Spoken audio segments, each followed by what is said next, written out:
Excited to bring you a update on the stock market along with EWA portfolio update and rebalances that were recently made. This was in advance of Q1 2026. We're recording this early based upon the rebalance that was just completed. We look forward to any questions you have. A strong recent earnings season, a more accommodative Fed, and a generally friendlier liquidity backdrop argue for staying constructively tilted towards risk. This rebalance does just that, nudging equity exposure and portfolio risk higher while concentrating on our highest conviction views. In this rebalance, we are increasing our preference for stocks mainly for reasons just mentioned: robust earnings, cooling inflation, and the accommodative Fed, resulting in a further 1% increase relative to bonds. Within our preference for stocks, we continue to lean into several notable themes that have been in place in portfolios for the most of the year. In particular, all signs point to a deepening preference for domestic U.S. companies, as well as the emerging market cohort, where we see the most significant earnings prowess benefiting from tech-centric economies and business models. That regional preference comes at the expense of us moving further underweight developed stocks outside the U.S., international. Despite reasonable valuations, non-U.S. developed companies screen poorly on the metrics we care about the most: earnings momentum and exposure to the defining technological shifts of our time. Within our preference for the U.S., our conviction in the AI theme remains strong, and this continues to anchor our portfolio's equity positioning. We are shifting our style preferences within the U.S. equities accordingly, leaning further into momentum theme while taking prudent risk control measures by balancing our numerous growth-oriented tilts with a modest add to value companies. The add to emerging markets provides an opportunity to capture more of the semiconductor supply chain evident across markets such as Taiwan and South Korea. On the fixed income side, we are using this trade as an opportunity to upgrade and evolve our positioning for the regime ahead. We are exiting positions in inflation-sensitive bonds, and signs of inflation cooling have become increasingly evident, and using that space in our portfolios to shift our bond exposure into a more nimble, systematic bond strategy with the flexibility to adapt more frequently to ever-changing credit and rate cycle conditions. Said differently, we are seeking a more active approach to managing duration and credit risk against a backdrop of historically tight credit spreads and uncertainty around longer-term interest rates. The bottom line: our confidence in the economic backdrop and strength in earnings momentum has grown, and we are reflecting that in a series of moves to position portfolios increasingly risk-on as we head into year-end, while ensuring we have proper risk controls and diversification opportunities intact. So put in simple terms, if you're an EWA client, if you're an 80-20 investor, 80% stocks, 20% bonds, our 80-20 model is now 3% overweight. So you're 83% equities and 17% bonds. Out of the US equities, you're going to see a lower position in the quality ETF, and that's going to go into the value ETF and also the momentum ETF. You're also going to see a shift in our developed markets fund and higher into our emerging markets fund. And you're going to see a slight shift in the bond funds that you hold as well. Any questions, please reach out. The overall economic environment is improving. One of our favorite measures to look for signals on the health of the economy is the Atlanta Fed's GDP Now forecast. This measure is a faster moving estimate that can react to new information in real time to forecast economic growth.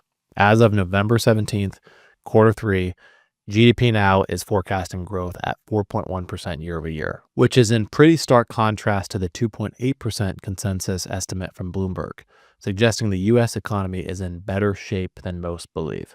This week, all eyes are on the return of crucial economic data releases after an unprecedented 43-day government shutdown. The September jobs report, along with the CPI and PPI, will be released this week. Even in the absence of the official national economic data, we are keeping a pulse on the health of the economy via regional data releases and insights shared across investment teams. Things like weekly initial jobless claims, which our data team aggregates using state-level data. U.S. PMI data, including regionals, S&P data, and the ICM have been trending higher over the past few months. Earlier in November, updates showed from the ICM manufacturing, new orders rising from 0.5 to 49.4, and S&P PMI manufacturing new orders rose from 51.2 to 54. Just yesterday, the Empire survey released by FIN-LYT shows the diffusion index for general business conditions rose 8 points to 18.7 points, its highest level in a year, with a baseline for the overall economy looking quite good due to healthy consumer spending and corporate profit margins expanding, coupled by tailwinds of not yet fully appreciated lagged effects of fiscal and monetary policy. This creates a very attractive backdrop for risk-taking. One of these lagged effects from fiscal policy can be seen here in this chart. On July 4th, we had the one big beautiful bill passed, which will have a meaningful impact on consumers' ability to spend as we head into the new year. The tax cuts imposed in 2017 through the Tax Cut and Jobs Act were set to expire after 2025. This would have led to a higher tax rate paid by consumers, as well as a reduction in the size of the standard deduction. The one big beautiful bill made these changes permanent, as well as looking to expand further into cutting taxes. The expected impact this will have on the consumer is through a large increase in their tax refund. What we also believe to be underappreciated is that the special tax cuts, which were put into place on July 4th, included cuts that were retroactive for the full year of 2025. In dollar terms, it is estimated that we will see a 38% larger tax return for the average working American compared to the last 10 years at a 43% higher refund than 2025. The impact on the economic growth from the one big beautiful bill is expected to really take effect early next year, particularly as tax refund season gets started, with some estimates that this alone can deliver a 50 basis point increase in annualized economic growth. Whether due to child tax credits, SALT deductions, or other legislation, real disposable income boosts are coming for consumers. Shifting our focus to the Fed and inflation, we have seen the rate of inflation continue to moderate since the highs of 2022. The Fed's preferred inflation gauge, PCE, has remained below 3% at each monthly release so far in 2025. While early in the year, there were concerns that the tariff and protectionist policy would restart a cycle of reflation. So far, this just hasn't been the case. In this chart, we've pulled data from the Bureau of Labor and Statistics and FunStrat to break out the components of CPI to see how many of those are deflating versus inflating. And while overall CPI data has been a bit choppy, we actually observe that more than half of CPI components are deflating from their peak. The implication here is that we are seeing a widespread moderation in inflation consistent with our optimistic outlook. In the latest September CPI print, we also saw headline and core figures surprise to the downside, with a reduction in cost of housing through a moderation in owner's equivalent rent. This is very important because core CPI is 43% shelter, which is now running below target. After two consecutive cuts of 25 basis points in September and October, we've seen the odds of a December rate cut fall to about 45%. For a data-dependent Fed, the market is thinking it may be prudent to hit pause as the shutdown period has created a bit of murkier picture for official data, but we still view further accommodation as likely in the next few months. As we have highlighted in our last few trades, the focus for the Fed has shifted more to jobs, where we continue to see some cooling. This chart shows the monthly employment reports for the last several years, both the ADP reports as well as the non-farm payrolls, and the trend is pretty clear. Labor market is hanging in, but slowing. Monthly payroll growth has fallen from 168,000 in 2024 to just 29,000 on average for the 3 months through August. We see this reflecting both weaknesses in demand as well as a supply side shock created by the shift in immigration policy, which has reduced pools of foreign-born workers. While job creation has slowed, we've observed the unemployment rate remains at 4.3%, which is still extremely low by historical standards. We find ourselves in a no hire, no fire state of labor market where hiring has slowed, but we have not seen a pronounced shift in jobless claims. It is not so bleak that we have serious concerns. While broadly we believe economic data is supportive of growth, we do think the Fed is warranted in looking to continue its easing policy in support of a challenged labor market. Heading into 2026, when we take all of these macro factors together, we'll see a backdrop where the Fed will continue to monitor the labor market and fiscal legislation is set to further boost corporate expansion and consumer health, underpinning our pro-risk stance. Unlike classic bubbles marked by oversupply and idle capacity, like empty fiber networks in 2000 or vacant housing in 2007, today's artificial intelligence and mega cap tech cycle is clearly defined by corporate earnings and underlying demand. Data center vacancy rates are near record lows, 1.6% to be exact. GPU capacity is constrained and hyperscales are turning away workloads. But the key differentiator from past tech booms is that this growth is earnings backed. The Mag 7 has delivered substantial cash flow and earnings, unlike speculative .com names that dominated headlines 2 decades ago. In the chart on the left, we can see that since 2016, forward price to earning relative to earnings per share growth shows that the Mag 7 offers better value than the broader S&P 500, as strong earnings, not hype, are driving price appreciation. And while hype exists, systematic red flags, defaults, leverage are absent. The near-term risk is undercapacity, not glut. Overbuilding could emerge later, but current utilization and contractual demand validate ongoing investment. It's also worth noting in these specific 7 companies, they act more like 70 businesses due to their collective acquisitions of over 800 companies. and expansion into an array of industries functioning as a conglomerate of advanced tech while still growing organically. Viewed this way as dozens of companies within each one, mega cap tech is as diversified as ever. In our view, AI and the mega cap tech, the Mag 7 companies, represent a durable capital investment supercycle, not a speculative mania. Ultimately, returns remain earnings driven, distinguishing this phase from historical bubbles. Well, the scale of investment we're seeing in this space is extraordinary. AI's rapid build out is being funded primarily by operating cash flows, not speculative leverage. Hyperscalers such as Microsoft, Amazon, Google, they're generating hundreds of billions in free cash flow, maintaining net cash positions, enabling them to finance record capital expenditures internally. Even as annual AI-related capital expenditures approaches $500 billion, these firms collectively produce over $600 billion in operating cash flow, creating a financial fortress that underwrites AI infrastructure cycle without balance sheet strain. Net debt to EBITDA for leading tech firms is near zero, compared to roughly 2x for the broader S&P 500, a stark contrast to the debt-fueled tech boom of 1999, which we all know how that story ended.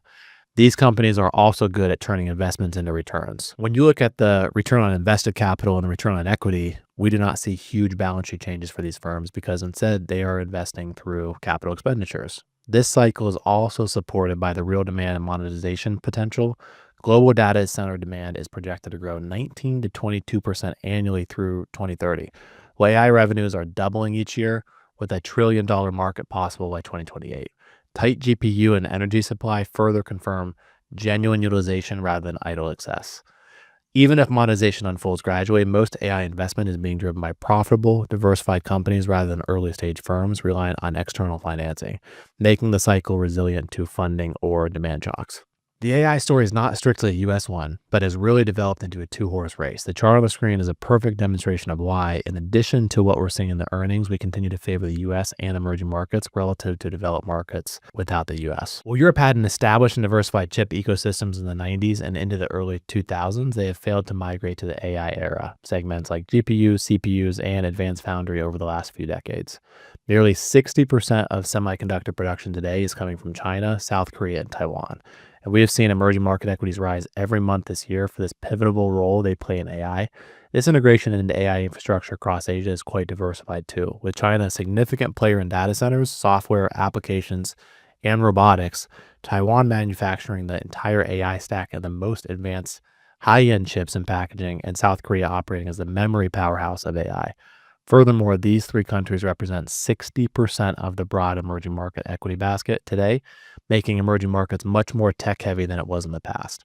Our long-term concern around China still remain, while significant economic risk in looking at retail growth, the property market, especially policy uncertainty, amongst other factors. However, we've seen Chinese equities rebound this year on the basis of earnings improvement in sectors tied to AI, alongside heavy capital expenditures. With continued investment in AI infrastructure underpinning earnings in the region, we see further room to run. One final point on AI. Well, we've highlighted already that estimates for cumulative capital expenditures over the next few years are quite significant. This chart tells us an important story. When put into context of other historical innovations, whether that's the building of the railroad system in the mid-19th century, the development of auto-centric infrastructure from the early to mid-20th century, or fiber and data lines for telecom in the 90s, the AI investment in the US is not yet at the scale of these prior booms. And the fact, over the last 12 months, AI capital expenditures represents less than 1% of GDP. AI will soon be present in every industry and every job, but adoption and saturation have significant room to grow, and we will see boosted productivity when properly deployed. Effective AI adoption may take time as companies figure out how to incorporate specific applications into business processes, but we believe that generative AI's potential economic impact justifies this multi-trillion-dollar investment. And while the ramp of investment today may be faster than in times prior, it's also critical to understand that this capital expenditure spend is a reflection of insatiable demand. The US holds about 3/4 of the world's AI computing capacity, yet we're still not building fast enough. It is absolutely possible and likely the pockets of exuberance may emerge, but we are not concerned about the total amount of AI investment as long as strong demands for AI's capabilities continues to validate the spend. Turning to the fixed income side of this trade, we currently see credit spreads at or near historic tights. In fact, investment-grade credit spreads are 40 basis points tighter than their 30-year average, while high-yield credit spreads are 170 basis points tighter than the 30-year average. In our view, this caps upside and increases vulnerability for investors at this stage in the cycle. To put historical context around those figures, over the last 30 years, only 5% of the time have credit spreads been tighter relative to treasuries than they are today. Said differently, you've gotten better compensation from credit risk 95% of the time over the past 3 decades versus what is on offer today. While we would acknowledge that economic strength in the U.S. provides a supportive backdrop for credit, we simply have become wary of the trade-off between risk and reward and believe our investors may be better off with a bond portfolio that has greater flexibility to navigate changing market conditions in places where emphasis on credit selection with spreads at current levels. This is why we're adding an active, systematic bond strategy in this rebalance, one that seeks to dynamically trade around duration and credit regimes, bonus adding future additional flexibility to buy or sell credit risk without the models themselves having to trade. Employs thoughtful quality and value screens within the portfolio, particularly important, we think, with the spreads at these levels, and backed by the breadth and depth of our investment group. To make room for this new exposure, we are reducing exposure to more traditional credit allocations, as well as exiting inflation-sensitive bond positions given signs of cooling inflation. These moves, we think, provide a smarter way to manage duration and credit risk moving forward while seeking attractive yields from the bond side of our portfolios. So to summarize, we are increasing equity overweight to 3%. We are refreshing our factor tilts, again, moving away from some of the quality exposure into momentum and into value. And we're streamlining fixed income positioning for the regime ahead. Any questions, please reach out, and we look forward to our next review with you and a strong end to 2025 and a fresh start in 2026.